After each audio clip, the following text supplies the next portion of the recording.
नमस्कार दोस्तों, मैं डॉक्टर आलोक पटेल अपने यूट्यूब चैनल में आपका एक बार फिर से स्वागत करता हूं।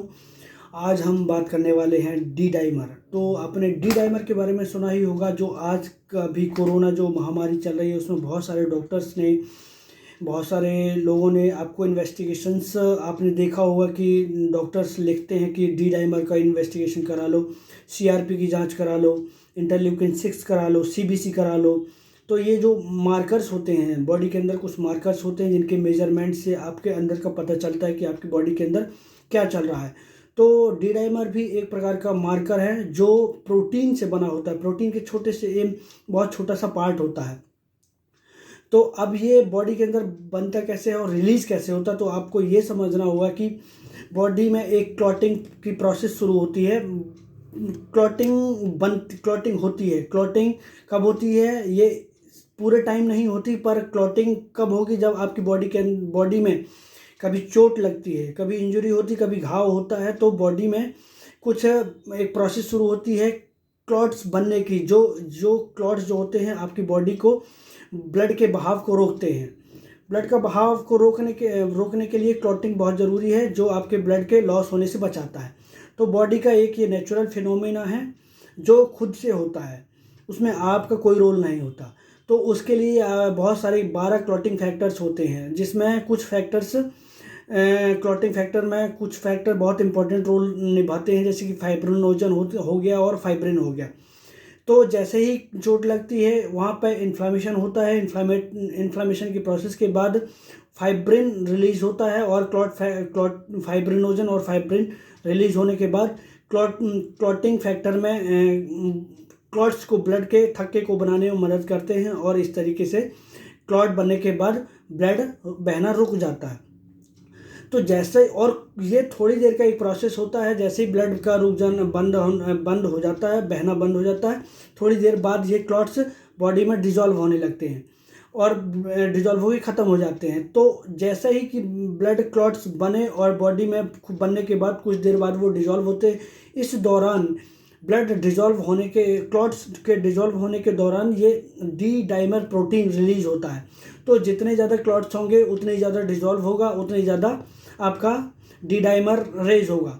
अब हम बात करते हैं कि इसका इम्पोर्टेंस क्या है, इसका डी डाइमर का इम्पोर्टेंस क्या है। तो अभी आपने कोरोना की महामारी में बहुत ज़्यादा सुना ही होगा कि डी डाइमर का क्या, डी डाइमर के इन्वेस्टिगेशन कराते हैं। तो वो इन्वेस्टिगेशन का इम्पोर्टेंस क्या है?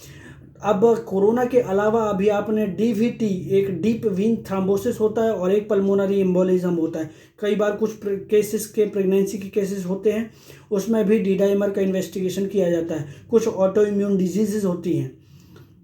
तो और सबसे ज़्यादा इम्पोर्टेंट होता है कि पैरों में, कई बार आपने सुना होगा कि पैरों में सूजन आ रही है, लेकिन वो पैरों की सूजन आपकी ठीक नहीं हो रही, तो डॉक्टर कलर डॉपलर कराने की सलाह देता है कि आपके पैरों का कलर डॉपलर होना चाहिए।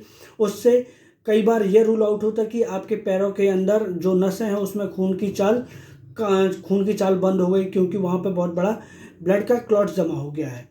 तो एक ये हो गया। और कई बार आपने पल्मोनरी एम्बोलिज्म, मतलब आपके लंग्स के अंदर भी कई बार क्लॉट्स का जमाव हो जाता है। तो ये कई बार लाइफ थ्रेटनिंग होता है, कई बार बहुत ज़्यादा परेशानी की बात हो सकती है, कई बार लाइफ ज़िंदगी का सवाल हो सकता है।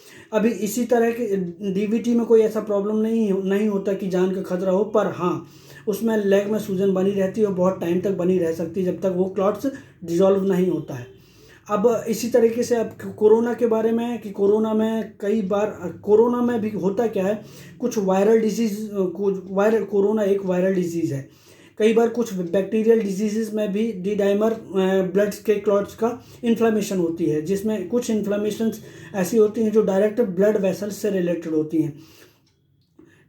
तो जैसे कि अब हम इसकी बात करते हैं कि कोरोना जो होता है, कोरोना एक वायरस होता है, कुछ बैक्टीरियाज होते हैं, जैसे इन्फ्लुएंजा वायरस, उसमें भी डी डाइमर के इन्वेस्टिगेशन इंपॉर्टेंट होता है। तो ये सारी चीज़ें, जो वायरस हो गया, बैक्टीरिया हो गया, कुछ ऐसी इन्फ्लेमेटरी प्रोसेस पैदा करते हैं, जिससे कि क्लॉट्स की संभावनाएं ज़्यादा बनती हैं। जितना ज़्यादा क्लॉट्स बनेगा उतने ज़्यादा आपका डी डाइमर हाई होगा, जितनी ज़्यादा इन्फ्लामेशन होगी उतनी ज़्यादा आपका क्लॉट्स बनेगा, जितना ज़्यादा क्लॉट्स बनेगा उतनी ज़्यादा ये ब्रेक भी होगा, और जितना ज़्यादा ब्रेक होगा क्लॉट्स बनने और ब्रेक होने की प्रोसेस के दौरान आपका डी डाइमर रिलीज होता है। तो जितनी ज़्यादा ये प्रोसेस होगी उतनी ज़्यादा डी डाइमर का आपका रेंज भी हाई होगा। तो अभी आपने कई बार कोरोना की केसेस में इन्वेस्टिगेशन में सुना होगा कि किसी का डी डाइमर आपका आ रहा है 8,000, किसी का 10,000, किसी का 6,000, किसी का 10-20,000। तो जितना ज़्यादा डी डाइमर होगा उतनी ज़्यादा आपकी सीवियरिटी की संभावना ज़्यादा होगी, डिसीज़ की सीवियरिटी की संभावना ज़्यादा होगी। और ये जितना ज़्यादा क्लॉट्स बनने की प्रोसेस होगी उतनी ज़्यादा आपकी लाइफ को भी खतरा हो सकता है। लाइफ को कैसे खतरा होगा, अब आप ये समझें कि जितना ज़्यादा क्लॉट्स बनेंगे तो बॉडी के कुछ जैसे लोअर पार्ट हो गया, लेग हो गया, हाथ हो गए, इसमें यदि क्लॉट्स बनते हैं तो कुछ लाइफ का कोई ऐसा विशेष खतरा नहीं होता। पर ये क्लॉट्स, अभी आपने हार्ट अटैक का नाम सुना होगा, तो यही क्लॉट्स कुछ होते हैं जो डायरेक्ट हार्ट अटैक पैदा करते हैं, जो आपके लंग्स में जाकर डिपॉजिट हो जाते हैं और आपके लंग्स की फंक्शनिंग को भी डिस्टर्ब कर देते हैं। यदि ये हार्ट में डिपॉजिट हो जाता है, कुछ ऐसी आर्टरीज में डिपॉजिट हो गया जो बहुत हार्ट के लिए बहुत ज़्यादा इंपॉर्टेंट है, तो आपको सीधे हार्ट अटैक और सीधे डेथ भी हो सकती है। तो कई बार आपने ऐसे केसेस भी सुने होंगे कि कोरोना में उसकी डेथ हार्ट अटैक से हो गई। तो फ्रेंड्स, कहने का मतलब यही है कि डी डाइमर रेंज से आपका ये पता चल जाएगा कि आपके अंदर बॉडी का इन्फ्लेमेशन प्रोसेस कैसी है, वो कितनी ज़्यादा इन्फ्लेमेशन प्रोसेस चल रही है, आपकी बीमारी कितनी सीवियर है, कोरोना कितना सीवियर है, कितना उसको मैनेजमेंट करना है। तो ये बहुत इंपॉर्टेंट पार्ट है कि डी डाइमर को समझना है, क्योंकि डायरेक्ट ये क्लॉट्स से रिलेटेड है। और कोरोना में क्लॉट्स का बनना डायरेक्ट आपके हार्ट और लंग से संबंधित होता है। तो इसका इन्वेस्टिगेशन इसीलिए ज़रूरी है। अब क्योंकि ये आपको प्रिवेंट करता है हार्ट अटैक जैसी बीमारियों से। अब ये इम्पोर्टेंट है कि इसका मैनेजमेंट कैसे करना है। तो मैनेजमेंट करने के लिए इसमें आपने सुना होगा कि पेट में या चमड़ी के अंदर कुछ एक छोटा सा इंजेक्शन लगाया जाता है जिसको बोलते हैं हिपेरिन।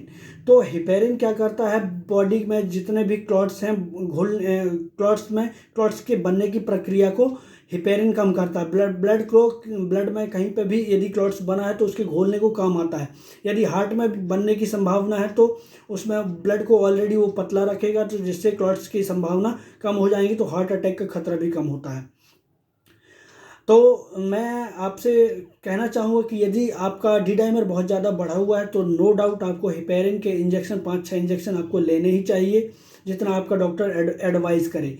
अब बीइंग अ होम्योपैथिक डॉक्टर, मैं होम्योपैथी की तरफ से आपको ऐसी कोई स्पेशल दवाई नहीं बताऊंगा जो डायरेक्टली आपके डी डाइमर या सीआरपी या इंटरल्यूकिन 6 में या डब्ल्यूबीसी काउंट में डायरेक्ट हिट करती हो और वो उसको नीचे करती हो। तो होम्योपैथी क्योंकि इस सिद्धांत पर काम नहीं करती। अब मैं होम्योपैथी में मैनेजमेंट की बात करूंगा तो होम्योपैथी में कोई भी ऐसा दवाई नहीं जो डायरेक्ट आपके इन मार्कर के ऊपर काम करे।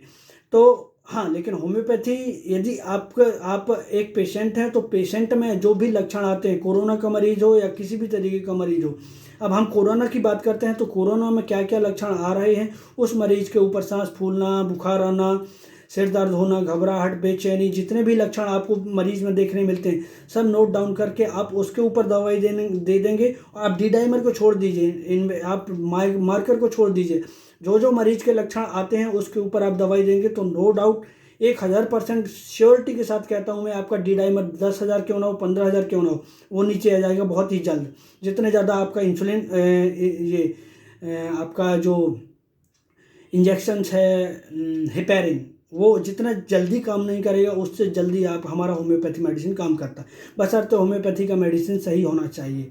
होम्योपैथी डायरेक्टली आपको इस तरीके से मारकर या किसी बीमारी के कोरोना के नाम से काम नहीं करती। आप लक्षण मिलाइए और दवाई दीजिए, 100% काम होने वाला है। यदि आप श्योर नहीं हैं, मैं कहना चाहूँगा कि ये बहुत सारा नो डाउट अच्छा डॉक्टर भी फेल हो जाता है कई बार मेडिसिन सेलेक्ट करने पर डॉक्टर की श्योरिटी है, यदि वो डॉक्टर अच्छा है और डॉक्टर की श्योरिटी कि उसने इस सिम्टम लिए हैं होम्योपैथी के अकॉर्डिंग, मरीज के सिम्टम लिए हैं और उस हिसाब से वो दवाई देगा, तो 1000% मैं गारंटी देता हूँ उसका डी डाइमर बढ़ा हुआ हो या सीआरपी बढ़ा हुआ हो या इंटरल्यूकिन 6 बढ़ा हुआ, कुछ भी क्यों ना हुआ हो, होम्योपैथी बहुत ही जल्दी उसको डाउन करने वाली है। तो पर श्योरिटी तो इसलिए ये सब चीज़ें बहुत इंपॉर्टेंट है और लाइफ थ्रेटनिंग भी हैं। कोरोना लाइफ थ्रेटनिंग बीमारी है, तो इसमें ज़्यादा सोचने का नहीं है। डॉक्टर यदि श्योर नहीं है होम्योपैथी दवाई के साथ, तो जो दवाई उसको समझ में आती है वो देने का है। साथ में हिपेरिन का यूज़ करना है, जो आपके ब्लड क्लॉट्स और इन सब प्रॉब्लम से बचा सकती है। पर यदि आप होम्योपैथी में श्योर हैं कि हमारी दवाई है, तो आपको हिपेरिन लगाने का बिल्कुल ज़रूरत नहीं है। आप होम्योपैथी की सिंपल दवाई से आप बिल्कुल ठीक हो जाएंगे। धन्यवाद दोस्तों। इस वीडियो को यदि आपको अच्छा लगा हो ये वीडियो, तो आप शेयर करिए, लाइक करिए और कमेंट करिए, और मेरे चैनल को सब्सक्राइब करिए। मैं अगली बार आपको CRP और इंटरल्यूकिन जैसी मार्कर्स के बारे में डिटेल में बात करते हैं हम। Thank you.